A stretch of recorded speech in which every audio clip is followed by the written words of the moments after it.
নেত্রকোনার কেন্দুয়ার মাসকা ইউনিয়নের দিঘলি আলমপুর কাঁচা রাস্তা। এই রাস্তাটি পাকাকরণের জন্য কর্তৃপক্ষের কোনো রকম অনুমতি বা টেন্ডার ছাড়াই কেটে নেওয়া হয়েছে দুই পাশে থাকা সরকারি ৩১টি মেহগনি গাছ।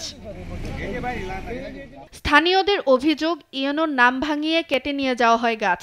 রাতে এসব গাছ সরিয়ে নেওয়ার সময় তা আটক করে স্থানীয়রা।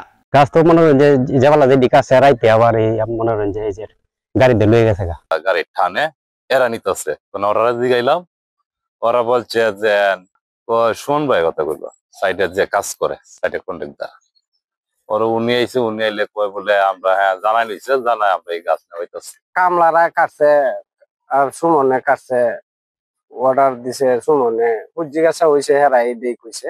অভিযুক্ত ঠিকাদার রেজাউল হাসান ভুইয়া দাবি করেন, রাস্তা পাকা করার জন্য নিজ খরচে এসব গাছ কাটা হয়।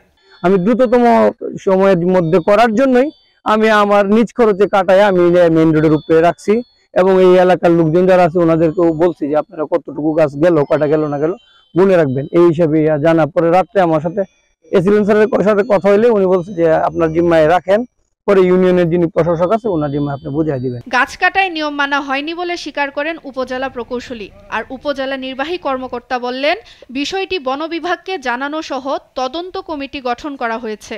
ওখানে যে তহসিলদার আছে উনি আমাকে ফোন দিছিল যে এই অবস্থা, তখন আমি বললাম যে কালকে সকালে আমি যাই সরেজমিনে বাস্তবে দেখা যেটা মানে দেখে আসি, তারপরে আমরা প্রয়োজনীয় ব্যবস্থা নেওয়ার চেষ্টা করব। অভিযোগের প্রেক্ষিতে আমি সহকারী কমিশনার ভূমিকে পাঠাই এবং গাছগুলো জব্দ করে বন বিভাগের হেফাজতে দেওয়া হয়েছে। আর এই বিষয়ে গতকাল আমরা ৩ সদস্য বিশিষ্ট একটি কমিটি গঠন করেছি। ৩ কার্য দিবসের মধ্যে সেই কমিটিকে নির্দেশনা দেওয়া হয়েছে সরেজমিনে তদন্তপূর্বক তদন্ত প্রতিবেদন দাখিল করার জন্য।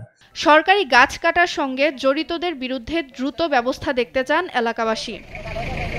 সুপ্রিয়া তৃষা, নিউজ ডেস্ক, দেশ টিভি।